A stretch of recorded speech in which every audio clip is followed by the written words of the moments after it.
Alright, toolbox rundown for anybody that cares. Up top, you got socket sets and bits, pry bars, breaker bars, bell housing extension, long handled 1/2 inch ratchet. That's the top. First drawer screwdrivers, pliers. Okay. Second drawer, ratchets, extensions, bit adapters. Third drawer, wrenches.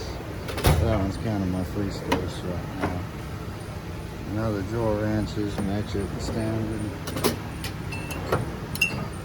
It's all power tool drawer. Much like everybody else, there's all your kits and chargers and everything at the bottom.